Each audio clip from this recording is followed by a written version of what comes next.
एकांश उसका हाथ थामकर कहता है, हम सब है ना, आप अकेली बिल्कुल नहीं है। रूहानिका जी, आई प्रॉमिस, जिंदगी के किसी भी मोड़ पर आप खुद को कभी अकेला नहीं पाएंगी। उसकी बात सुनकर रूहानिका बिना कुछ बोले उसे देखती रहती है। वहीं एकांश भी खामोशी से उसकी आंखों में देखने लगता है। कुछ देर तक दोनों खामोशी से एक दूसरे की आंखों में देखते रहते हैं। तभी अचानक एकांश का फोन बजता है, जिससे दोनों होश में आकर झेपते हुए एक दूसरे से नजरें चुराने लगते हैं। एकांश फोन उठाकर देखता है तो स्पैम कॉल देखकर फोन साइलेंट पर कर देता है। रुहानिका उसे देखकर कहती है, किसका कॉल था? एकांश कहता है, स्पैम कॉल था। खैर, बाकी सब नीचे आपका इंतजार कर रहे हैं, तो चलिए चलते हैं नीचे। रुहानिका उसकी बात पर हाँ में से हिलाकर उसके साथ कमरे से बाहर की ओर बढ़ जाती है। वहीं नीचे सुनीता जी ऋषभ जी को याद करते हुए नकली आंसू बहा रही थी और स्वर्णा जी, पूजा जी उन्हें सांत्वना दे रही थीं। विजेंद्र जी, राजवीर जी और रणविजय जी से आगे की विधियों के बारे में बातें कर रहे थे। वहीं सावित्री जी शांति से सोफे पर बैठी किसी सोच में गुम थीं। बंस और प्रिया अपने कमरे में थे। तभी रूहानिका एकांश के साथ नीचे आती है तो सावित्री जी उन्हें देखकर कहती हैं, अरे गुड़िया, कब उठी आप और नीचे क्यों आई? अभी कमजोरी है आप में, थोड़ा आराम कर लेती ना। रूहानिका उनके पास बैठते हुए कहती है, मैं ठीक हूँ दादी, और अकेले बैठे बैठे अच्छा नहीं लग रहा था, इसलिए आ गई नीचे। पूजा जी उसके बाद उसके पास आकर कहती हैं, रूहानिका, अगर तुम्हें ज़रा भी अच्छा ना लगे या कुछ भी अजीब लगे तो हम सबको बताना, हाँ? रूहानिका उन्हें देखकर कहती है, जी चाची जी। पूजा जी उसे देखकर कहती हैं, बेटा चाची जी नहीं, छोटी माँ कहो। रियाज और एकांश भी मुझे वही कहते हैं। रूहानिका से रिलाकर हामी भरती है तो स्वर्णा जी सुनीता जी से कहती हैं, अच्छा अब हमें भी घर जाना होगा, काफ़ी समय हो गया है, रात होने को है। अब हम सब कल सुबह आ जाएंगे। उनकी बात सुनकर सुनीता जी कहती हैं, जी ठीक है, आप आराम से जाइए और सुबह भी कोई जल्दी नहीं है आने की, आराम से आइएगा। रूहानिका सावित्री जी से कहती है, दादी आप सुबह आराम से आइएगा और हाँ, अपनी दवाइयाँ भी लेकर आइएगा ताकि सुबह कोई परेशानी ना हो आपको। उसकी बात सुनकर सावित्री जी उसका सिर सहलाकर कहती हैं, ठीक है गुड़िया, पर आप अपना ध्यान भी रखना, ज़्यादा सोचना मत, और बाकी हम सब तो हैं ही ना। एकांश यही रुकेंगे आपके साथ, बाकी हम सब जाएंगे और कल सुबह आ जाएंगे, ठीक है? रूहानिका हाँ में सिर हिला देती है तो पूरा राठौर परिवार सबसे विदा लेकर वहाँ से चला जाता है। वहीं एकांश ने अपना लैपटॉप घर से मंगवा लिया था, इसलिए वो रूहानिका के कमरे में जाकर ऑफिस का काम करने लगता है। वहीं रूहानिका भी हॉल से उठकर अपने कमरे की तरफ जाने लगती है, पर फिर उसे प्यास लगती है तो वो किचन में जाकर पानी के गिलास में पानी निकालकर पीने लगती है। तभी कोई आकर उससे गिलास छीन लेता है, जिसे रूहानिका सामने देखती है तो विजेंद्र जी को देखकर वो डर से कांपने लगती है। विजेंद्र जी आगे बढ़कर गिलास किचन की स्लैब पर रखते हुए रूहानिका के करीब आकर कहते हैं, एकांत से शादी हो गई है तो कुछ ज़्यादा ही उड़ने लगी हो आजकल, हाँ? रूहानिका खुद के डर पर नियंत्रण रखकर कहती है, ऐसा कुछ नहीं है।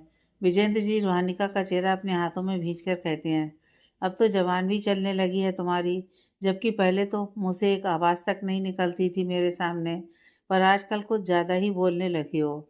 उनके ऐसे बोलने पर रूहानिका डरकर अपनी आंखें बंद कर लेती है। उसके होंठ कांपने लगते हैं तो विजेंद्र जी उसके होंठों के करीब आकर कहते हैं, अगर मैंने तुम्हारी सच्चाई सबको, स्पेशली तुम्हारे सो-कॉल्ड पति को बता दी तो क्या होगा तुम्हारा? सोचा है तुमने? जो लोग आज तुम्हें सर आंखों पर बैठा रहे हैं ना, वो तुम्हें धिक्कार कर अपने घर से बाहर फेंक देंगे। जिनकी नज़रों में आज तुम्हारे लिए प्यार, मान और सम्मान है ना, उनकी नज़रों में घिन और धिक्कार भरी होगी। और तुम्हारा वो सो कॉल्ड पति जो मुझे एटीट्यूड दिखाता है, वो तो तुम्हारी शक्ल देखना तक पसंद नहीं करेगा। तो बोलो, बता दूं तुम्हारा अतीत सबको? बता दूं कैसे तुम मेरी बाहों? उन्होंने इतना कहा ही था कि रूहानिका उन्हें धक्का देकर खुद से अलग करके गुस्से से कांपते हुए कहती है, दूर रहिए मुझसे।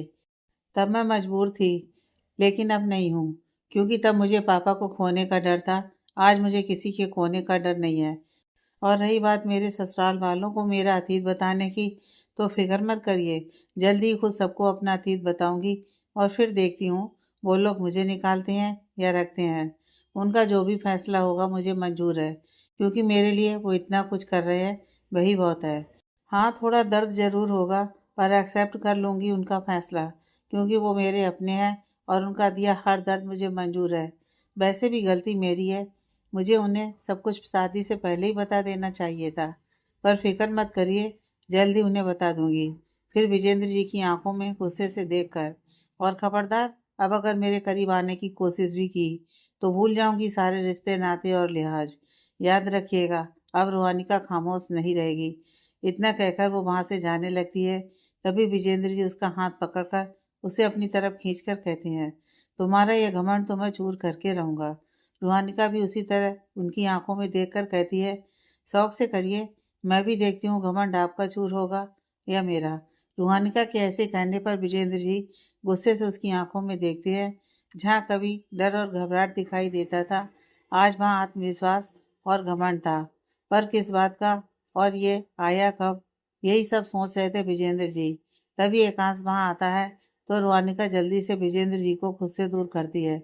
विजेंद्र जी उसकी इस हरकत पर गुस्से में कुछ बोलने को ही होते हैं कि तभी उनकी नज़र एकांश पर जाती है, जिससे वो खामोश हो जाते हैं।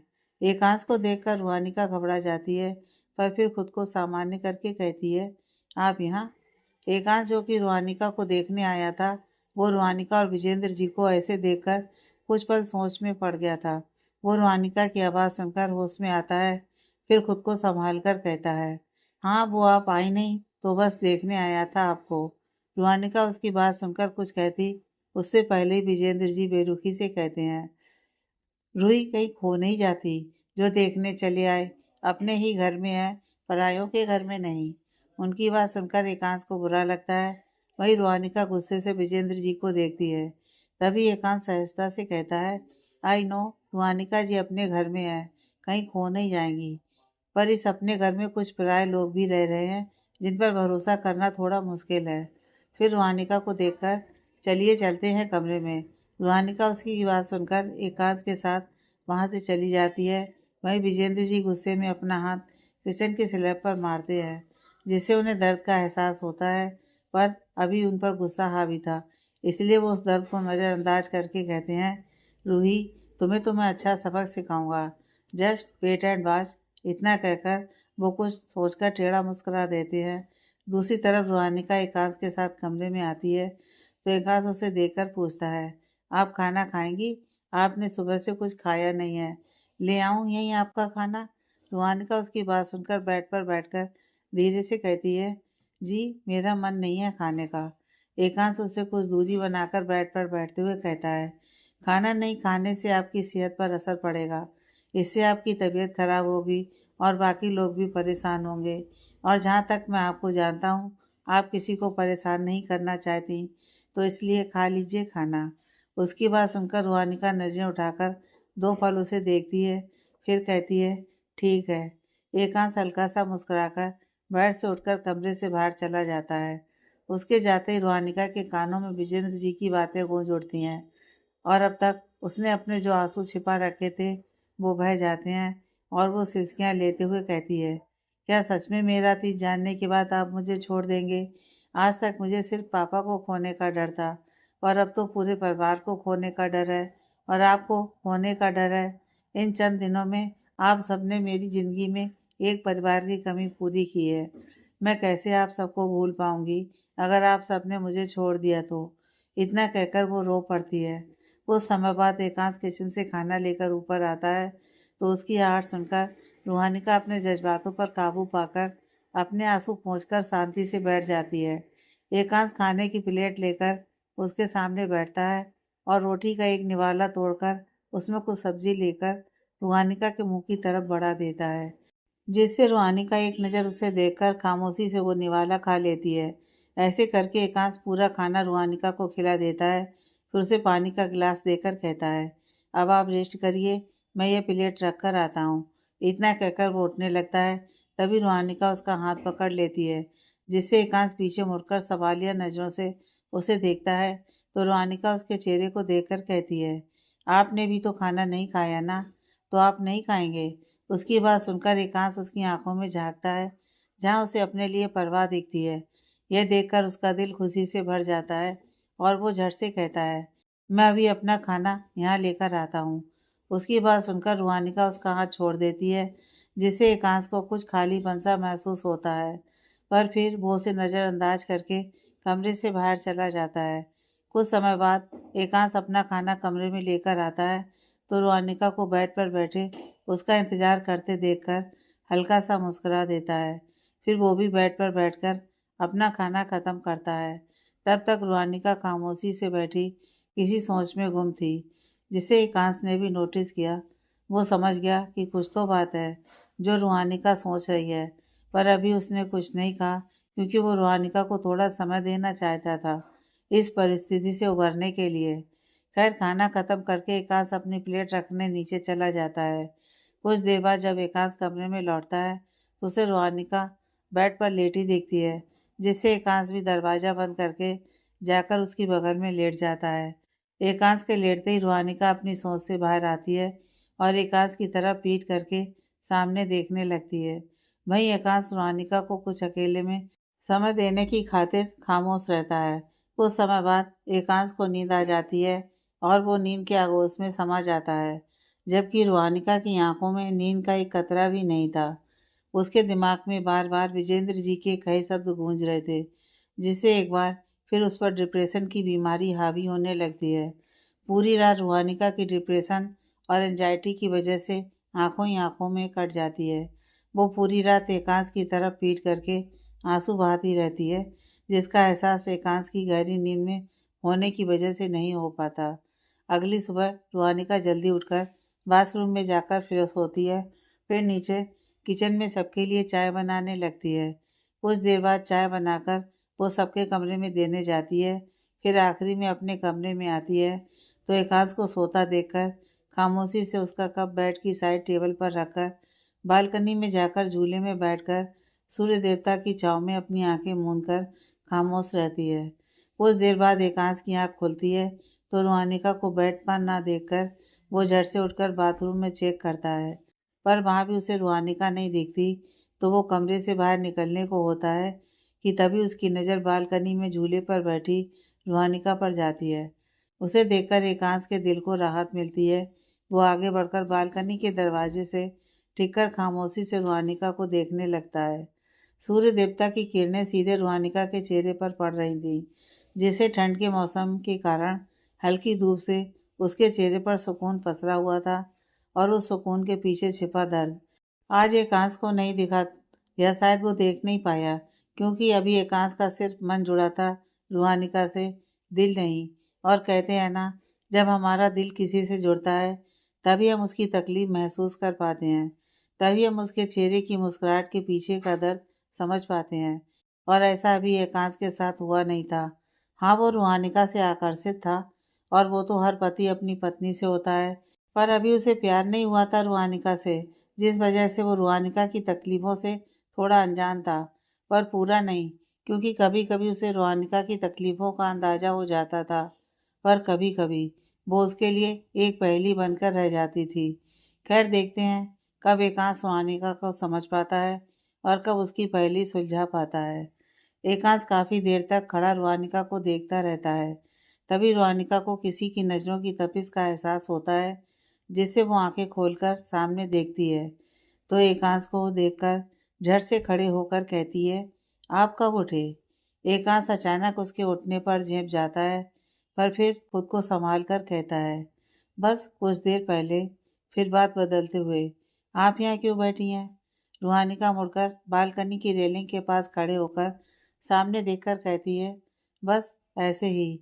यहाँ से मेरी कई याद जुड़ी हैं, कुछ अच्छी तो कुछ बुरी, इसलिए जब भी कभी दिल उदास होता है तो यहीं बैठ जाती हूँ। यहाँ बैठने पर थोड़ा सुकून मिलता है। उसकी बात सुनकर एकांश उसके बगल में खड़े होकर उसके चेहरे को गौर से देखकर कहता है, कभी कभी हमें अपने मन की बातें दूसरों के साथ भी शेयर करनी चाहिए। इससे हमारा दिल भी हल्का होता है और सुकून भी मिलता है। रूहानिका उसकी बात सुनकर एकटक सामने देखते हुए सोचते हुए कहती है, लेकिन अगर उस बात का या इस अतीत से आपका भविष्य बिगड़ जाए तब? क्या तब भी हमें उसे बता देना चाहिए? एकांश उसकी बात सुनकर समझ जाता है कि कुछ अतीत की यादें हैं जो रूहानिका को परेशान कर रही हैं। यह सोचकर वो कहता है, हाँ तब भी बता देना चाहिए। पता है रूहानिका जी, कुछ रिश्ते ना दिल के रिश्ते होते हैं, कुछ खून के रिश्ते होते हैं, पर कुछ रिश्ते किसी बंधन से जुड़े होते हैं, जैसे मेरा और आपका रिश्ता। हमारा रिश्ता शादी के एक पवित्र बंधन से जुड़ा है, जो दुनिया के हर रिश्तों से परे है। उसे चाह कर भी हम तोड़ नहीं सकते। भले ही आज के समय में डाइवोर्स लेना एक आम बात है, पर मेरे लिए ये रिश्ता जन्म जन्मांतर का है, जो महज एक कागज़ के टुकड़े से नहीं टूट सकता। इसलिए अगर कोई बात आपको परेशान कर रही है, तो मुझे बताइए। आई प्रॉमिस, मैं कभी आपको किसी भी चीज़ के लिए जज नहीं करूँगा और ना ही कभी आपके अतीत की वजह से आपको छोड़ दूँगा। हमारा रिश्ता बहुत अनमोल है रूहानिका जी, और ये ऐसे ही नहीं टूट सकता। इतना कहकर वो खामोशी से रूहानिका को देखने लगता है। एकांश की बातें रूहानिका को दिल को छू गई थी और वो उसे सब कुछ बताना चाहती थी, पर कुछ सोचकर वो खामोशी से एकांश को देखती है कि तभी अचानक उसकी आंखों से आंसू का एक कतरा बहकर उसके गाल पर लुढ़क आता है, जिसे एकांश अपना दाहिना हाथ से पोंछता है और उसके हाथों की छुअन अपने चेहरे पर महसूस करके रूहानिका आंखें मूंद लेती है और उसके दिल में एक सुकून का एहसास होता है। एकांश रूहानिका के आंसू पोंछकर अपना हाथ पीछे खींच लेता है, जिससे रूहानिका को एक अधूरेपन का एहसास होता है और वो अपनी आंखें खोलती है तो उसकी नज़र एकांश की नज़रों से जा मिलती है।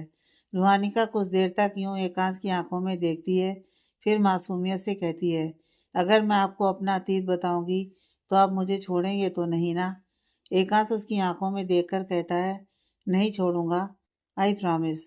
रूहानिका उसकी आंखों में झांक कर कुछ पल उसे गौर से देखती है, फिर अपनी नज़रें फेर कर कहती है, अभी मैं इसके लिए रेडी नहीं हूँ, पर जल्दी आपको सच बता दूंगी। पर फिर एकांश को देखकर, लेकिन आप अपना प्रॉमिस याद रखिएगा एकांश जी। एकांश उसे देखकर कहता है, एकांश सिंह राठौर अपना वादा कभी भूलता नहीं है रूहानिका जी। उसकी बात सुनकर रूहानिका बिना कुछ कहे खामोशी से सामने देखने लगती है। तो एकांश कहता है, नीचे सब आने वाले होंगे, मैंने रियाज को कहकर अपने कपड़े मंगवाए थे। देखिए अगर वो लोग आ गए हों तो मेरे कपड़े ऊपर भिजवा दीजिएगा, तब तक मैं फ्रेश हो जाता हूँ। रूहानिका उसकी बात पर हाँ में सिर हिलाकर वहाँ से चली जाती है।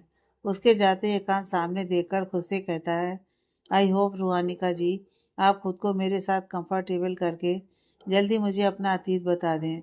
इतना कहकर वो बाथरूम चला जाता है। दिन तेजी से बीतने लगते हैं।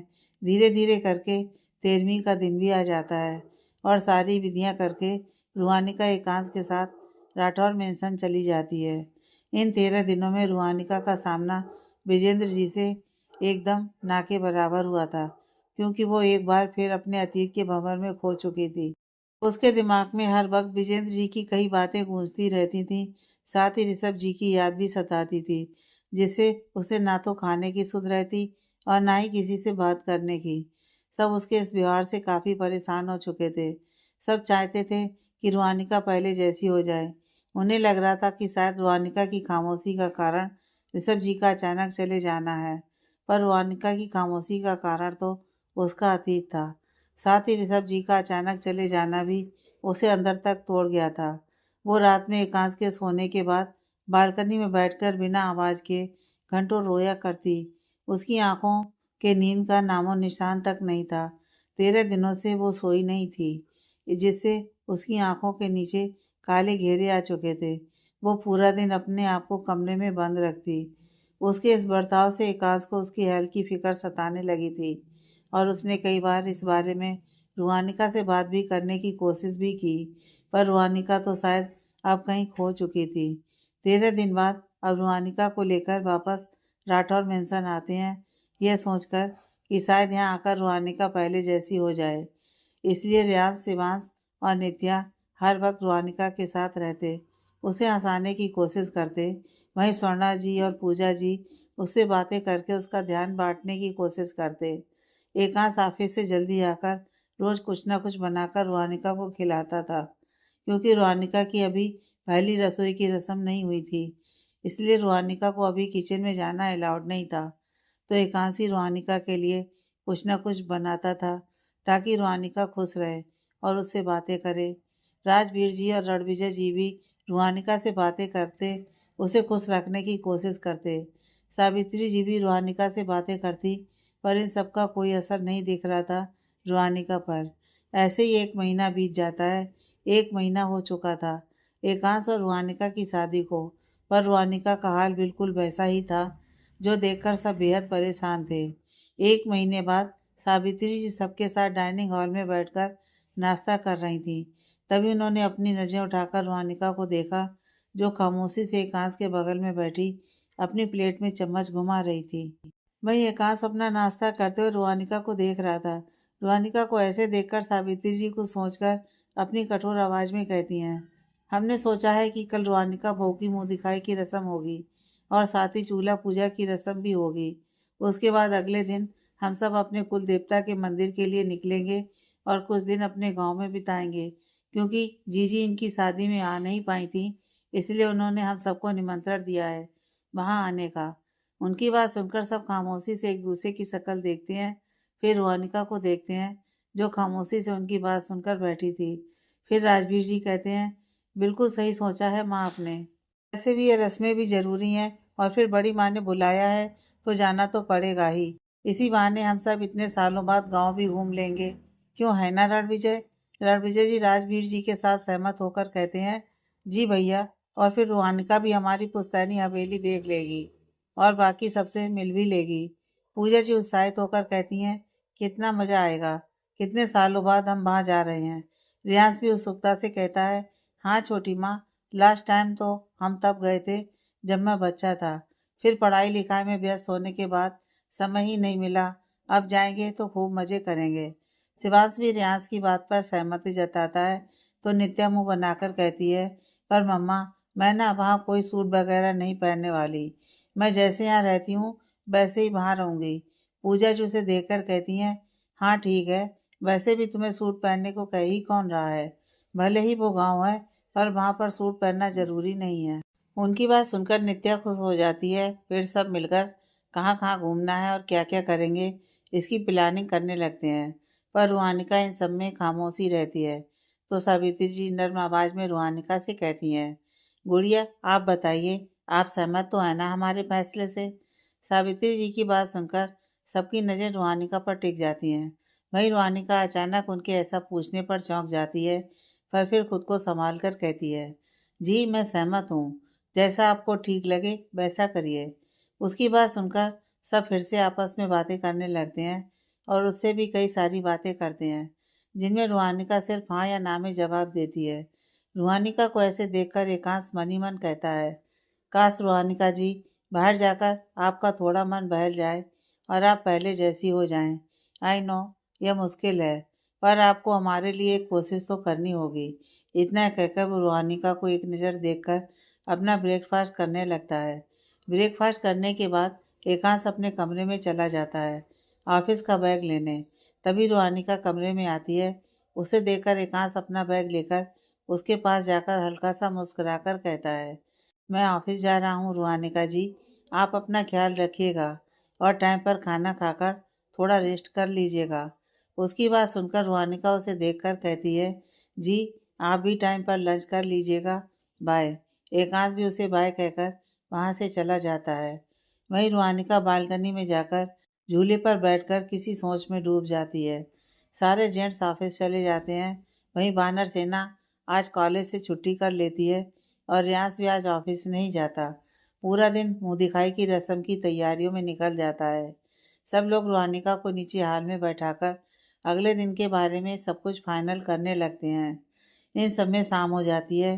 शाम को 7 बजे सारे जेंट्स घर आते हैं, तो सबको हॉल में बैठकर काम करते देखकर उनके पास जाते हैं। राजवीर जी और रणविजय जी सोफे पर बैठते हुए कहते हैं, सारी प्रिपरेशन हो गई है कल की। स्वर्णा जी कहती हैं, जी सब हो गया। सावित्री जी रूहानिका के सिर पर हाथ फेर कर कहती हैं, और हमारी गुड़िया के कपड़े भी तय हो गए। कल हम खुद अपनी गुड़िया को तैयार करेंगे। उनकी बात सुनकर एकांश, जो कि कार पार्क करके अभी अभी घर आया था, वो मुस्कुरा देता है। वहीं बाकी सभी मुस्कुरा देते हैं। रूहानिका सावित्री जी की बात सुनकर हल्का सा मुस्कुरा देती है, जो कि देखने से ही झूठी लग रही थी। पर सब इस बात को नज़रअंदाज कर देते हैं, क्योंकि सबको पता था रूहानिका को थोड़ा वक्त चाहिए, जो सब उसे दे भी रहे थे। एकांश वहां आकर सावित्री जी के पैर छूता है तो सावित्री जी उसे आशीर्वाद देकर कहती हैं, बेटा कितनी बार कहा है, आप बार बार हमारे पैर मत छुआ करिए, हमारा आशीर्वाद हमेशा आपके साथ रहेगा। एकांश मुस्कुराकर कहता है, बड़ों के पैर छूने से इज्जत घटती नहीं है दादी, बल्कि बढ़ जाती है। उसकी बात पर सावित्री जी बिना कुछ बोले मुस्कुराकर नामे से हिलाती हैं, फिर कहती हैं, अच्छा आप सब जाकर फ्रेश हो जाइए, फिर नीचे आइए, कुछ बातें करनी है। उनकी बात सुनकर सारे जेंट्स अपने अपने कमरे की तरफ चले जाते हैं। वहीं एकांश सीढ़ियाँ चढ़कर अपने चैम्बर में जाता है और लिविंग रूम में सोफे पर बैग रखकर बेतरतीबी से सोफे पर गिर जाता है और आंखें मूंद लेता है। आज वो थक गया था। दरअसल गांव जाने की वजह से सारा काम उसे आज और कल में ख़त्म करना था और कल भी उसे हाफ डे लेकर आना था, इसलिए उसे आज लंच करने का भी मौका नहीं मिला था। इस वक्त उसे इतनी थकान हो रही थी कि उसका नीचे जाकर कुछ भी खाने का मन नहीं था। रूहानिका कुछ देर बाद नीचे से ऊपर आती है तो एकांश को ऐसे सोफे पर सोते देखकर उसके पास जाकर गौर से उसे देखने लगती है। सोफे पर बेतरतीबी से सोया एकांश बिल्कुल मासूम लग रहा था। उसके चेहरे पर सुकून सा पसरा दिखाई दे रहा था। उसके कुछ बाल माथे पर बिखर गए थे, जिन्हें देखकर अनजाने में रूहानिका का हाथ उसके माथे की तरफ बढ़ जाता है। रूहानिका अपने हाथ से एकांश के माथे पर आए बालों को पीछे करती है। तभी किसी की छुअन का एहसास होते ही एकांश की नींद टूट जाती है और वो कसमसाकर अपनी आंख खोलता है तो सामने रूहानिका को अपने करीब देखकर उसकी आंखों में देखने लगता है। वहीं रूहानिका भी कुछ पल के लिए सब भूलकर एकांश की आंखों में देखने लगती है। कुछ समय तक दोनों एक दूसरे की आंखों में खोए रहते हैं। तभी अचानक एकांश का फोन बजता है, जिससे दोनों होश में आते हैं। तो रुआनिका सीधे खड़े होकर अपनी नज़र चुराने लगती है। वहीं एकांश भी झेप कर सही से बैठकर अपना फोन ढूंढने लगता है। फोन ढूंढकर उसे उठाकर एकांश स्क्रीन पर शो हो रहे अनजान नंबर को देखकर कुछ पल सोच में पड़ जाता है, पर फिर ज़्यादा न सोचकर उठाकर कहता है, हेलो। दूसरी तरफ से कोई आवाज़ नहीं आती तो एकाश दोबारा हेलो बोलता है, पर फिर भी कोई आवाज़ नहीं आती तो वो कॉल डिस्कनेक्ट कर देता है। रूहानिका उसे देखकर कहती है, क्या हुआ, किसका कॉल था? एकांश उसे देखकर कहता है, पता नहीं, कोई बोला ही नहीं, शायद गलती से लग गया होगा, वैसे भी अननोन नंबर था। रूहानिका उसकी बात सुनकर हाँ में सिर हिलाकर कहती है, अच्छा आप नीचे चलिए, दादी आपको बुला रही हैं। एकांश कहता है, ओके मैं फ्रेश होकर आता हूँ। इतना कहकर वो लिविंग रूम से होते हुए बाथरूम में चला जाता है। वहीं रूहानिका एकांश का बैग अच्छे से रखकर जाने को होती है कि अचानक उसका फ़ोन बजता है। स्क्रीन पर अननोन नंबर देखकर वो सोचती है ये नंबर किसका होगा, पर फिर कुछ सोचकर वो फ़ोन उठाकर कहती है, हेलो। दूसरी तरफ से विजेंद्र जी हंसते हुए कहते हैं, कैसी हो रूही? उनकी आवाज़ सुनकर रूहानिका अंदर तक कांप जाती है, पर फिर वो खुद को संभाल कर कहती है, आपने मुझे कॉल क्यों किया? कहा था ना मैंने, दूर रहिए मुझसे, आपको एक बार में समझ में नहीं आता। दूसरी तरफ से विजेंद्र जी भद्दी हंसी हंसते हुए कहते हैं, अरे ऐसे कैसे दूर रहूं, तुम हो ही ऐसी कि अगर एक बार कोई तुम्हारे करीब आ जाए तो तुमसे कोई दूर नहीं रह सकता। फिर तुम मुझसे कैसे एक्सपेक्ट कर सकती हो कि मैं तुमसे दूर रहूं? खैर मैंने तुम्हें यह बताने के लिए कॉल किया है कि उस दिन तुम बहुत उड़ रही थी ना, चिंता मत करो, अब नहीं उड़ पाओगी। रूहानिका उनकी बात सुनकर घबराकर कहती है, आपका कहने का क्या मतलब है? विजेंद्र जी उसकी घबराहट महसूस करते ही टेढ़ा मुस्कुराकर कहते हैं, अब फंसी ना चिड़िया पिंजड़े में। खैर अब तुम इतनी बेकरार हो रही हो तो तुम्हें बता ही देता हूँ कि मैं क्या करने वाला हूँ। तो सुनो, तुम्हारे सो कॉल्ड पति को अभी मैंने कॉल किया था। आई होप कि उस वक्त तुम वहाँ पर होगी और तुमने सब सुना होगा। अभी तो मैंने उससे कुछ नहीं कहा, पर जल्दी सब बता दूंगा। तुम्हारी उस रात की वीडियो की सीडी मेरे पास अभी आई नहीं है। बस कुछ दिन में आ जाए, फिर तुम्हारा पति खुद तुम्हें धक्के देकर घर से बाहर निकालेगा। So be ready, okay, bye Roohi. इतना कहकर वो फ़ोन रख देते हैं। वहीं रूहानिका उनकी बात सुनकर कांपते हुए जमीन पर बैठ जाती है। उसकी आंखों से आंसुओं की धारा बहने लगती है, जिन्हें पहुंचने की वो जहमत भी नहीं उठाती। कुछ देर तक रूहानिका बेआवाज से खामोशी से बैठी अपने आंसू बहाती रहती है।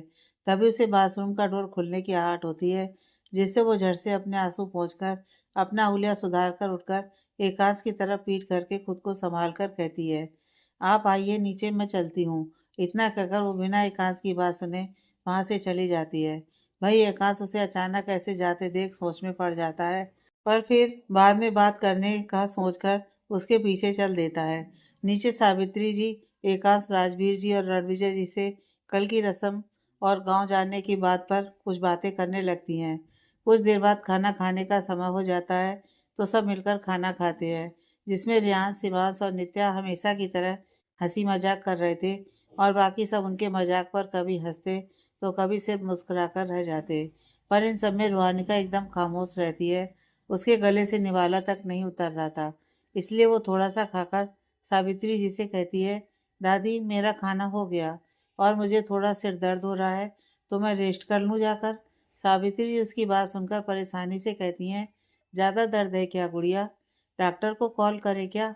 रूहानिका उन्हें देखकर उन्हें आश्वासन देकर कहती है, नहीं दादी, ज़्यादा दर्द नहीं है, बस थोड़ा दर्द है जो सोने पर चला जाएगा। बाकी अगर मुझे ज़्यादा प्रॉब्लम हुई तो मैं एकांश जी के साथ जाकर डॉक्टर से कंसल्ट कर लूँगी। उसकी बात सुनकर सावित्री जी उसे जाने को कहती हैं, जिससे रूहानिका सबको गुड नाइट बोलकर वहाँ से चली जाती है। रूहानिका के जाने के बाद सावित्री जी परेशानी से कहती हैं, रूहानिका तो अभी तक ऋषभ के जाने से उभर नहीं पाई है। काश गांव जाने के बाद रूहानिका को थोड़ा अच्छा लगे, उसका मन भी बहल जाए। राजवीर जी उसकी बात पर उन्हें आश्वासन देकर कहते हैं, फिक्र मत करिए माँ, हमारी हवेली और वहाँ की आसपास की जगह घूमने पर रूहानिका का मन जरूर बहल जाएगा और देखिएगा वो जल्दी पहले जैसी हो जाएगी। सावित्री जी उन्हें देखकर कहती हैं, ईश्वर करे ऐसा ही हो। सब खामोशी से खाना खाने लगते हैं। खाना खाकर सब एक दूसरे को गुड नाइट बोलकर अपने अपने कमरे में चले जाते हैं, पर स्वर्णा जी और पूजा जी कमरे में जाने से पहले एकांश को रूहानिका का ख्याल रखने को कहती हैं। साथ ही उसे दर्द की दवा भी देती हैं और ज़्यादा समस्या होने पर उन्हें बुलाने को भी कहती हैं। तो एकांश उन्हें आश्वासन देकर अपने कमरे में चला जाता है। चैम्बर में आकर एकांश देखता है कि लिविंग रूम की लाइट्स ऑफ थी, जिससे वो कमरे में आकर देखता है तो रूहानिका को सोता देखकर दवाई टेबल पर रखकर उसके पास बैठता है और उसके सिर को अपने हाथों से हल्का हल्का दबाने लगता है। रूहानिका जो कि सोई नहीं थी, सिर्फ सोने का नाटक कर रही थी, वो एकांश को अपना सिर दबाते महसूस करती है तो उसका दिल गिल्ट से भर जाता है और उसकी आंखों से आंसू बह जाते हैं। एकांश रूहानिका के आंसू महसूस करते ही धीरे से पूछता है, ज़्यादा दर्द हो रहा है क्या? रूहानिका उसकी बात सुनकर बिना कुछ बोले बंद आंखों से हाँ में सिर हिला देती है, जिससे एकांश उठकर बेड के दूसरी साइड जाकर साइड टेबल के ड्रॉर खोलकर उसमें से फर्स्ट एड किट से बाम निकालता है। फिर फर्स्ट एड किट वापस रखकर रूहानिका के पास जाकर उसके पास बैठकर उसके सिर पर बाम लगाते हुए हल्का हल्का सा उसे मसाज देने लगता है। रूहानिका एकांश को अपनी केयर करते देखकर मन ही मन खुद से कहती है, मैं आपके लायक नहीं हूँ एकांश जी। जिस दिन आपको मेरा अतीत पता चला, मुझे पता है आप मुझे नहीं छोड़ेंगे, क्योंकि इतने समय में मैं आपको अच्छे से जान चुकी हूँ, पर फिर भी मैं आपके लायक नहीं हूँ। आप एक बहुत अच्छी लड़की डिजर्व करते हैं जो आपकी तरह पाक और साफ हो, पर मैं वो नहीं। इतना कहते उसकी आंखों से आंसू का एक कतरा उसके गाल पर बिखर जाता है, जिसे एकांश अपनी उंगलियों से साफ कर उसके सिर को अच्छे से दबाने लगता है। अब ये एकांश की उंगलियों की छुअन का असर था या उसके करीब होने का, पता नहीं क्या था, पर हाँ इतना जरूर था, उसके करीब होने पर रूहानिका को 1 महीने बाद एक सुकून भरी नींद आती है। रूहानिका के सोने के बाद एकांश रूहानिका का हाथ अपने हाथ में लेकर उसे चूमकर धीरे से कहता है, गुड नाइट रू। इतना कहकर एकांश की नज़र रूहानिका को देखकर बेड से उठकर दूसरी साइड आकर अपनी जगह पर लेट जाता है। थकान की वजह से उसे भी नींद आ जाती है। अगली सुबह सब लोग मुंह दिखाई की रस्म की तैयारी में इधर से उधर भाग रहे थे। वहीं रूहानिका अपने कमरे में तैयार हो रही थी। उसे पार्लर वाली लड़कियां तैयार कर रही थी। एकांत सुबह ही जल्दी ऑफिस चला गया था, क्योंकि उसकी आज एक इम्पॉर्टेंट मीटिंग थी। वो हाफ डे पर दोपहर घर तक आने वाला था। राजवीर जी और रणविजय जी भी ऑफिस जा चुके थे, क्योंकि आज उन्हें सारा काम खत्म करना था। वहीं वानर सेना आज भी छुट्टी पर थी, क्योंकि उन्हें मुंह दिखाई की रस्म की सारी डेकोरेशन का काम सौंपा गया था। स्वर्णा जी और पूजा जी किचन में खाने की तैयारियां देख रही थीं और सर्वेंट्स को सब कुछ सही करने को कह रही थीं। वहीं इन सब में सावित्री जी रूहानिका के कमरे में बैठी उसे तैयार होते देख रही थीं। इस एक महीने में सावित्री जी का एक अलग ही रिश्ता जुड़ चुका था रूहानिका से। वो भले ही सबके सामने कठोर रहती, पर रूहानिका के आगे वो एकदम नर्म हो जाती। उन्हें रूहानिका में अपनी छवि दिखती थी, ऐसा उनका मानना था, क्योंकि दिग्विजय जी के जाने से पहले वो भी बिल्कुल ऐसी ही थीं और उन्हें ये भी पता था कि आने वाले वक्त में रूहानिका उनकी तरह कठोर और मजबूत हो जाएगी, क्योंकि वक्त इंसान को अक्सर बदल देता है। कुछ देर बाद रूहानिका पूरी तरह से तैयार हो जाती है तो सावित्री जी मुस्कुराकर उसे नज़र का टीका लगाकर कहती हैं, बहुत सुंदर लग रही है मेरी गुड़िया। रूहानिका उनकी बात सुनकर फीका सा मुस्कुरा देती है और दिमाग में सुबह से विजेंद्र जी की बातें चल रही थीं। वो चाह कर भी किसी से कुछ कह नहीं सकती थी। उसे आज अपनी बेबसी पर वक्त वक्त पर रोना आ रहा था। वो यही सोच रही थी कि क्यों वो इतनी कमज़ोर है, क्यों उसने बचपन से गलत के खिलाफ आवाज़ नहीं उठाई, जबकि ऋषभ जी ने तो कभी उसे चुप रहना नहीं सिखाया। भले ही ऋषभ जी उसके पिता थे, पर उन्होंने हमेशा रूहानिका के साथ एक दोस्त का और एक माँ का रिश्ता बनाए रखा। उन्होंने शुरू से उसे बैड टच और गुड टच के बारे में समझाया था, साथ ही उसे गलत के खिलाफ आवाज़ उठाने को भी सिखाया था। पर वो आज तक खामोश थी और शायद आगे भी रहे। और उसे पता है इसमें ऋषभ जी का बहुत दिल दुख रहा होगा, पर वो भी क्या कर सकती थी। उस हादसे ने उसे बहुत कमज़ोर बना दिया है, जिस वजह से वो चाह कर भी किसी को कुछ नहीं बता सकती, जबकि उसे पता है कि वो इन सब में कहीं भी गलत नहीं है। पर वो ये सब सोच ही रही थी कि अचानक सावित्री जी कहती हैं, गुड़िया चलिए सब नीचे आ चुके हैं। उनकी बात सुनकर रूहानिका अपने ख्यालों से बाहर आकर खड़े होकर अपने लहंगा साड़ी संभाल कर उनके साथ नीचे चली जाती है। नीचे सारी औरतें हॉल में बैठी स्वर्णा जी और पूजा जी से बातें कर रही थीं, साथ ही रूहानिका के आने का इंतजार भी कर रही थीं। रूहानिका घूंघट ओढ़कर सावित्री जी के साथ सीढ़ियों से उतरकर नीचे आती है तो स्वर्णा जी और पूजा जी उसे हॉल में रखे सोफे पर बिठाती हैं। सब एक एक करके रूहानिका का घूंघट उठाकर उसे देखती हैं और शगुन देकर उसकी तारीफ करती हैं। कुछ देर बाद रस्म पूरी करके सावित्री जी कमरे में अपनी दवा खाने चली जाती हैं। तभी एक औरत जो कि रूहानिका के सामने बैठी थी, वो स्वर्णा जी से कहती है, वैसे भाभी आपकी क्या मजबूरी थी जो आपने एकांश की शादी इससे कर दी। उनकी बात सुनकर स्वर्णा जी के माथे पर चिंता की लकीरें खिंच जाती हैं। वो कुछ कहती उससे पहले ही वो औरत फिर से कहती है, नहीं मतलब ठीक ठाक ही दिखती है, कुछ ज़्यादा खास तो नहीं है इसमें। और फिर मैंने सुना है पैदा होते ही इसकी माँ चल बसी और फिर इसके पिता ने शायद अपने घर वालों से रिश्ता भी तोड़ दिया और अब देखिए ना, शादी की रात ही इसके पिता भी चले गए। ऐसी लड़की से आपने एकांश की शादी क्यों करवाई भाभी? इससे अच्छा किसी और से करवा देती। अब सोचिए, अगर आगे जाकर आपके परिवार में भी कुछ गलत हो गया तो। उनकी बातें सुनकर रूहानिका की आंखों में आंसू आ जाते हैं। मैं तो पहले ही कह रही थी कि मेरी बेटी से करवा दीजिए एकांश की शादी। वो बहुत खूबसूरत भी है और उसकी किस्मत इसके जैसी तो बिल्कुल भी नहीं है। पर आपने मेरी सुनी नहीं। अब सतर्क रहिएगा, कहीं कुछ गलत आपके परिवार के साथ भी ना हो जाए। मैं तो कहती हूँ कि उन्होंने इतना ही कहा था कि सावित्री जी की कड़क आवाज़ वहाँ गूंज उठती है, जिसे सुनकर वहाँ मौजूद हर इंसान अंदर तक कांप जाता है। सावित्री जी उस औरत के सामने जाकर कठोरता से कहती हैं, हिम्मत कैसे हुई आपकी मेरी बहू के बारे में ऐसी बात करने की। आपकी बेटी से शादी के लिए हमने मना किया था और अच्छा ही हुआ जो मना कर दिया। जिसकी माँ ऐसी हो उनकी बेटी कैसी होगी। हमारी रूहानिका बहुत खूबसूरत है, पर सिर्फ बाहर से नहीं बल्कि अंदर से भी उसका मन पाक और साफ है। हम अपने घर में ऐसी लड़की लाना चाहते थे जो हमारे घर को जोड़कर चले, जैसे हमारी दोनों बहुएं अब तक चल रही हैं। और आपकी लड़की तो घर जोड़ने वालों में से तो बिल्कुल भी नहीं है, बल्कि वो तो घर तोड़ने वालों में से है। सुना है हमने आपकी बेटी की कई किस्से, आप भी सुनना चाहेंगी? इतना कहकर वो तीखी नजरों से उस औरत को देखती हैं। वो औरत अपना और अपमान न करवाने के लिए बिना कुछ बोले वहां से चली जाती है। सावित्री जी सबको हाथ जोड़कर खाना खाकर जाने को कहती हैं और रूहानिका को लेकर ऊपर चली जाती हैं। रूहानिका बिना कुछ बोले खामोशी से उनके साथ ऊपर चली जाती है। चैम्बर में आकर सावित्री जी रूहानिका के साथ लिविंग रूम के सोफे पर बैठकर उसका घूंघट हटाती हैं तो उसके आंसुओं से भीगे चेहरे को देखकर उन्हें बुरा लगता है। सावित्री जी रुहानिका के आंसू पोंछकर कहती हैं, नहीं गुड़िया, रोना नहीं है। गुड़िया, अब आप रुहानिका राजपूत नहीं बल्कि रुहानिका एकांत सिंह राठौर हैं और आपका पूरा अधिकार बनता है गलत के खिलाफ बोलने का।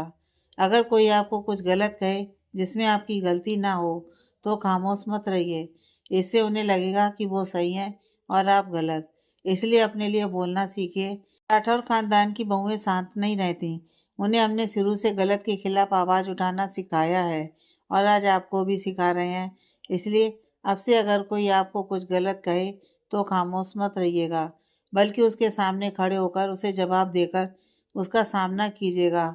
हाँ, उनकी बातें सुनकर रुहानिका को ऋषभ जी की याद आ जाती है। वो भी उसे बचपन से ऐसे ही सिखाया करते थे। उन्हें याद करते ही रुहानिका की आंखें एक बार फिर भर आती हैं और वो आगे बढ़कर सावित्री जी से लिपटकर बच्चों की तरह रोने लगती है। सावित्री जी शांति से उसका सिर सहलाती हैं, फिर कुछ देर बाद उसे खुद से अलग करके कहती हैं, बस बहुत हुआ, आज के बाद आप कभी नहीं रोएंगी। रुहानिका, हम आपको यहाँ खुश रखने के लिए लाए थे, पर जब से आपकी शादी हुई है हमने आपकी सच्ची मुस्कान नहीं देखी। हर वक्त आप रोती रहती हैं। हम आपको यहाँ रुलाने के लिए नहीं लाए थे। सोचिए ऋषभ को कितना बुरा लग रहा होगा। उन्हें लग रहा होगा शायद उन्होंने गलत हाथों में आपको सौंप दिया। रुहानिका उनकी बात सुनकर जल्दी से कहती है, ऐसी कोई बात नहीं है दादी, बस पापा के ऐसे जाने पर मैं इसके आगे उसका गला रुंध जाता है, जिससे उससे कुछ बोला नहीं जाता। सावित्री जी उसके चेहरे को अपने हाथों में भरकर कहती हैं, कोई बात नहीं गुड़िया, आपको हम सब समय दे रहे हैं, पर आपको नहीं लगता कि कुछ ज़्यादा ही समय हो गया है? आप खुद ही सोचिए, 1 महीने से ऊपर हो चुका है ऋषभ को गए हुए। क्या अभी आप हम सबको अपना नहीं पा रही हैं? रुहानिका उनकी बात सुनकर उन्हें देखकर कहती है, ऐसी कोई बात नहीं है दादी माँ, मैंने आप सबको उसी दिन अपना लिया था जिस दिन मेरा रिश्ता तय हुआ था। मैं जानती हूँ शादी के बाद मैं थोड़ा अलग हो गई आप सबसे, पर आप फिक्र मत करिए, अब से आपको अपनी पहले वाली रुहानिका दिखेगी, आई प्रॉमिस। उसकी बात सुनकर सावित्री जी के चेहरे पर एक मुस्कुराहट आ जाती है और वो आगे बढ़कर रुहानिका का माथा चूमकर कहती हैं, आप जल्दी से चेंज कर लीजिए, फिर नीचे आइए, सब साथ में खाना खाएंगे। उनकी बात सुनकर रुहानिका हाँ में सिर हिला देती है तो सावित्री जी नीचे चली जाती हैं। सावित्री जी के जाने के बाद रुहानिका खुद से कहती है, बस बहुत हुआ, मैं अपनी वजह से और इन लोगों को कोई तकलीफ नहीं दे सकती। इतना कहकर वो बाथरूम में चली जाती है। कुछ देर बाद चेंज करके रुहानिका नीचे आती है तो सारे मेहमान जा चुके थे और अब सिर्फ घर के लोग ही थे। राजवीर जी और रणविजय जी अभी भी ऑफिस में थे क्योंकि उन्हें कुछ काम था। एकांश भी अभी अभी ही आया था और आते ही उसे सब कुछ रियांश ने बता दिया था, जिसे जानकर उसे उस औरत के ऊपर काफ़ी गुस्सा आ रहा था। पर रुहानिका को नॉर्मल देखकर वो अपने गुस्से पर काबू कर कहता है, दादी माँ, मैं चेंज करके आता हूँ, फिर लंच करते हैं। सावित्री जी हमें से हिला देती हैं तो एकांश अपने कमरे में चला जाता है। रुहानिका आकर सावित्री जी की बगल में बैठती है तो सोना जी उससे पूछती हैं, अब कैसी हो रुहानिका? रुहानिका उन्हें देखकर हल्की मुस्कान के साथ कहती है, मुझे क्या हुआ माँ, मैं तो बिल्कुल ठीक हूँ। उसे नॉर्मल देखकर सब चैन की सांस लेते हैं तो रियांश कहता है, भाभी खाने में आपका फेवरेट क्या है? रुहानिका मुस्कुराकर कहती है, मुझे सब कुछ पसंद है, पर हाँ, सबसे ज़्यादा मुझे पापा के हाथ की दाल मखनी और मीठे में मूंग दाल का हलवा बहुत पसंद है। फिर अपने पुराने दिनों की याद करके, पता है जब मैं स्कूल से वापस आती थी ना, तो पापा हमेशा मेरे लिए ऑफिस से ब्रेक लेकर आते थे, सिर्फ मुझे खाना खिलाने। और जब मैं उनसे किसी बात पर गुस्सा होती तो वो खास मेरे लिए मूंग दाल का हलवा बनाते थे और उनके हाथ की दाल मखनी तो मैं हर वीकेंड पर खाती थी। वैसे तो पापा सब कुछ ही बहुत अच्छा बनाते थे, पर इन दोनों चीज़ों की तो बात ही अलग थी। यह सब कहते वक्त उसके चेहरे की खुशी और आंखों में चमक ही अलग थी, जो काफ़ी समय बाद देखने को मिली थी। एकांश, जो कि अभी अभी फ्रेश होकर चेंज करके आया था, वो भी रुहानिका के चेहरे की चमक देखकर एकटक उसे देख रहा था। वहीं बाकी सब भी रुहानिका की खुशी देखकर खुश थे। रुहानिका बोलते बोलते अचानक सबकी तरफ देखती है तो सबको खुद को देखते पाकर झेप कर कहती है, सॉरी, शायद मैं कुछ ज़्यादा ही बोल गई। रियांश उसकी बात सुनकर उसके बगल में बैठते हुए उसे साइड हक करके एक्टिंग करते हुए कहता है, अरे भाभी, इतना अगर आप रोज़ बोलेंगी ना तो इस वीरान घर में थोड़ी जान आ जाएगी। वरना मेरे अलावा तो यहाँ कोई बोलता ही नहीं है।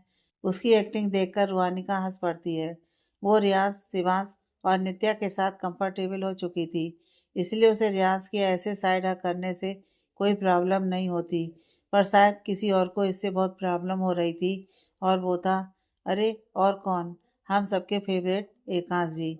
एकांश जांस को रूहानिका को साइड हग करते देखकर चिढ़कर बुदबुदाता है, अब तक मैंने अपनी रूह को गले नहीं लगाया, और एक यह है, हूँ, और रूबी मेरे साथ तो जल्दी बात नहीं करती, और रियाज के साथ कैसे बात कर रही है। इतना कहकर वो मुंह बना लेता है। सोना जी की नज़र एकांश पर जाती है तो वो कहती है, अरे अंश, वहाँ क्यों खड़े हो, आओ बैठो हम सबके साथ। उनकी बात सुनकर एकांश से रिलाकर उनके पास बैठ जाता है तो रियाज एकांश को देखकर चिढ़ा देता है, जिससे एकांश उसे घूरने लगता है। पूजा जी सावित्री जी से कहती हैं, माँ जी चलिए ना, खाना खाते हैं, बहुत देर से भूख लगी है। अब तो सब आ भी गए हैं। उनकी बात सुनकर सावित्री जी सबको डाइनिंग टेबल पर चलने को कहती हैं। सब डाइनिंग एरिया में आकर अपनी अपनी जगह पर बैठते हैं। वहीं रूहानिका भी एकांश की बगल में बैठने जाती है, पर रियाज उसे अपने पास बैठाकर कहता है, क्या भाभी, आप तो रोजी भाई के साथ बैठती हैं, आज हमारे साथ बैठ जाइए, बहुत सारी बातें करेंगे ट्रिप की। उसकी बात सुनकर नित्या भी उत्सुकता से कहती है, हाँ भाभी, मुझे तो आपको अपनी ड्रेसेस के बारे में बताना है। शिवांश भी उत्सुक होकर कहता है, और भाभी, मुझे आपको घूमने वाली जगहों के बारे में बताना है। रूहानिका उनकी बातें सुनकर मुस्कुराकर उनकी प्लेट में सर्व करके खुद को सर्व करके खाते हुए उनकी बातें सुनने लगती है। वहीं एकांश रूहानिका को मुस्कुराता देखकर खुद भी मुस्कुरा देता है। फिर सोना जी उसे सर्व करती हैं तो वो रूहानिका को देखते हुए अपना खाना खाने लगता है। सोना जी, सावित्री जी और पूजा जी भी रूहानिका को नॉर्मल देखकर खुश थे, और मन ही मन भगवान से सब ठीक होने की प्रार्थना करती हैं। कुछ देर बाद खाना खाकर सब अपने अपने कमरे में चले जाते हैं रेस्ट करने और पैकिंग करने। रूहानिका भी अपने कमरे में आती है और क्लोसेट रूम में जाकर अपने पहनने वाले कपड़े देखने लगती है। तभी एकांश आता है और रूहानिका को कपड़े देखते देखकर अपना गला साफ करके कहता है, मेरी पैकिंग भी कर देंगी आप। रूहानिका उसकी बात सुनकर पीछे मुड़कर उसे देखती है, फिर कहती है, जी। इतना कहकर वो फिर से अपने कपड़े देखने लगती है। यह देखकर एकांश का मुंह बन जाता है। उसने सोचा था कि इसी बहाने रूहानिका उससे कुछ बात करेगी, पर वो तो फिर व्यस्त हो गई। दरअसल जब से शादी हुई थी, रूहानिका कभी खुद से कुछ कहती ही नहीं थी, और अगर कहती भी तो बहुत कम, ज़्यादातर एकांश ही उससे बात करता था। जिससे एकांश का मन उससे बात करने का होता। वो चाहता था कि रूहानिका जैसे सबसे बात करती है वैसे ही उससे बात करे, एकदम केयर फ्री होकर। रूहानिका अपने कपड़े लेकर मुड़ती है तो सामने एकांश को वैसा ही खड़ा देखकर पूछती है, आपको कुछ चाहिए क्या? एकांश उसकी बात सुनकर हड़बड़ाकर कहता है, नहीं तो। रूहानिका उसे ऐसे देखकर कंफ्यूज हो जाती है, पर फिर सिर झटककर क्लोसेट से बाहर निकलकर कमरे में आकर बेड पर अपने कपड़े रखने लगती है। एकांश भी रूहानिका के पीछे पीछे आकर बेड के पास खड़ा हो जाता है तो रूहानिका फिर से मुड़कर वापस क्लोसेट में चली जाती है, जिससे एकांश फिर से रूहानिका के पीछे क्लोसेट में चला जाता है। क्लोसेट में रूहानिका अपना बैग निकाल रही थी कपड़े रखने के लिए, साथ ही एकांश के कुछ कपड़े भी निकाल रही थी। यह देखकर एकांश जल्दी से उसके पास जाकर उसके हाथ से बैग ले लेता है, जिससे रूहानिका अपनी एक आईब्रो उठाकर उसे देखती है। तो एकांश कहता है, मैं इसे ले चलता हूँ, आप मेरे कपड़े ले आइए। रूहानिका उसकी बात सुनकर सिर हिलाकर एकांश के कपड़े निकालकर कमरे में चली जाती है। एकांश भी रूहानिका के पीछे बैग लेकर आता है और बैग बेड पर रखता है। तो रूहानिका बैग में अपने कपड़े रखने लगती है, फिर एकांश के कपड़े रखने लगती है। सब रखकर वो एकांश से कहती है, और कुछ भी रखना है आपको? एकांश वो सोचकर कहता है, हाँ, हाँ, वो परफ्यूम रखना है।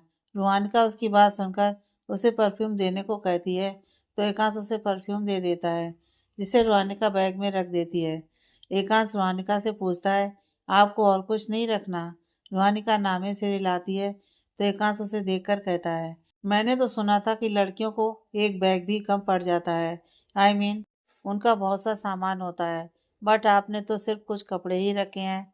रूहानिका उसकी बात सुनकर मुस्कुराकर कहती है, हाँ सही सुना है आपने, और मुझे भी कुछ मेकअप का सामान रखना है, और उसके लिए मेरे पास एक छोटा सा बैग है, मैं उसमें ही रखूँगी। बाकी हम सिर्फ 4 दिनों के लिए ही जा रहे हैं ट्रिप पर, तो इतने ही कपड़े काफ़ी हैं। एकांश उसकी बात पर सिर हिलाता है तो रोहानिका बैग की चैन बंद करके उसे उठाकर नीचे रखने लगती है, पर एकांश उसे मना करके खुद बैग नीचे रख देता है। रोहानिका नर्वस होकर बेड पर बैठ जाती है क्योंकि अब तक उन्हें ज़्यादा समय अकेले में नहीं मिला था। एकांश रोहानिका को नर्वस देखकर उससे थोड़ी दूर पर बैठते हुए कहता है, आप नर्वस मत होइए, मैं आपको खा नहीं जाऊंगा। उसकी बात सुनकर रोहानिका उसे देखती है तो उसकी शरारती मुस्कान देखकर रोहानिका की नज़रें झुक जाती हैं और चेहरे पर एक मुस्कुराहट आ जाती है। एकांश उसे देखकर कहता है, एक बात बोलूं? रोहानिका उसे देखकर कहती है, हाँ कहिए। एकांश बच्चों जैसा चेहरा बनाकर कहता है, आप रियाज के साथ तो बहुत कंफर्टेबल होकर बात करती हैं, पर मेरे साथ तो आप खुद कुछ बोलती तक नहीं। उसकी शिकायत सुनकर रोहानिका अपनी नज़र झुकाकर कहती है, ऐसी कोई बात नहीं है। एकांश उसे नज़र झुकाता देखकर कहता है, देखा, अभी भी आपने मुझसे नज़र चुरा ली। आप शायद अब तक मेरे साथ कंफर्टेबल नहीं हो पाई हैं। इट्स ओके, आप अपना टाइम लीजिए। मुझे थोड़ा ऑफिस का काम है तो मैं स्टडी रूम में जा रहा हूँ। इतना कहकर वो उठने लगता है कि तभी रोहानिका उसका हाथ पकड़कर कहती है, आप गलत समझ रहे हैं, प्लीज बैठिए। उसकी बात सुनकर एकांश वापस बैठ जाता है तो रोहानिका उसका हाथ अपने हाथ में थाम कर कहती है, मैं आपके साथ कंफर्टेबल हूँ, बस मेरे अतीत में बहुत कुछ हुआ है मेरे साथ एकांश जी, जिसे देखकर मुझे हमेशा ऐसा लगता है कि मैं आपके लायक नहीं हूँ। इसलिए मन में एक अजीब सा डर लगा रहता है कि कहीं सब जानकर आप मुझे छोड़ ना दें।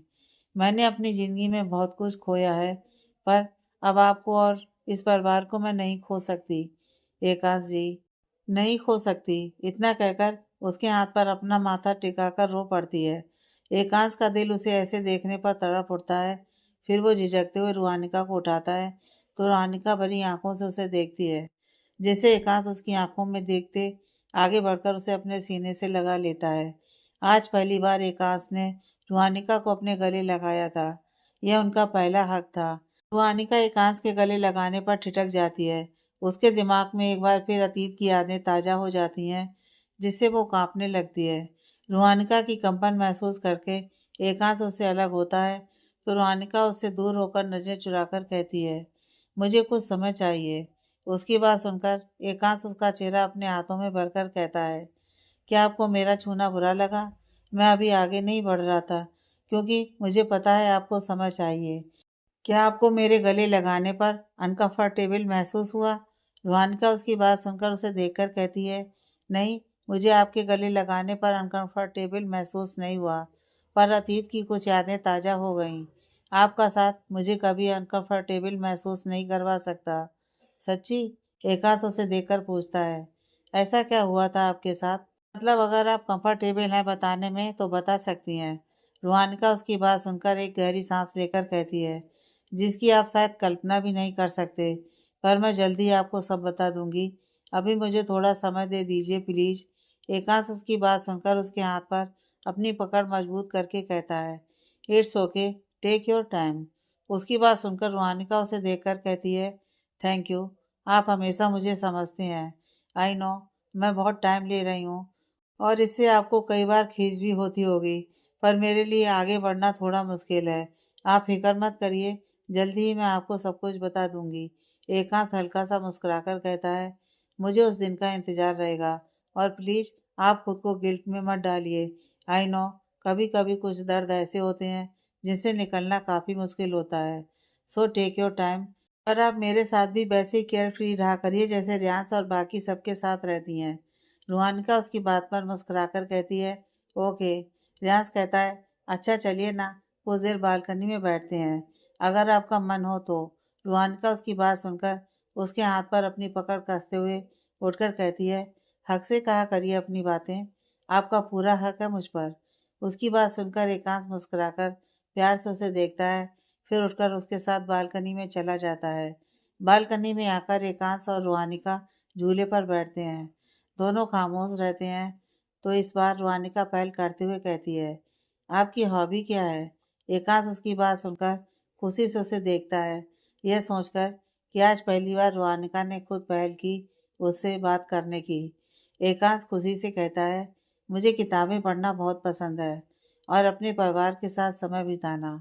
वैसे मुझे चाँद को देखते हुए सॉफ्ट म्यूज़िक सुनना भी, स्पेशली पुराने गाना और अरिजीत सिंह के गाने सुनना बहुत पसंद है। और आपकी हॉबी? रुहानिका हल्का-सा मुस्कुराकर कहती है, मुझे भी किताबें पढ़ना बहुत पसंद है और खाली वक़्त में झूले पर बैठकर आसमान को देखते हुए गाने सुनना मुझे भी बहुत पसंद है। वैसे आपको खाने में क्या पसंद है? एकांश हल्का-सा मुस्कुराकर कहता है, मुझे वैसे तो सब कुछ पसंद है, पर माँ के हाथ की बनी शाही पनीर और राजस्थानी खाना बहुत पसंद है। रुहानिका उसकी बात सुनकर उसे देखकर पूछती है, वैसे आपने खाना बनाना कहाँ से सीखा? इतना टेस्टी खाना आप बनाते हैं कि जो भी खाए उँगलियाँ चाटता रह जाए।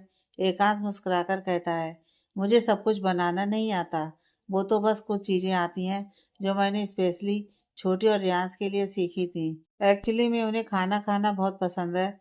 बचपन में अक्सर सबके किसी पार्टी में जाने पर मैं अपनी वानर सेना के लिए खाना बनाता था।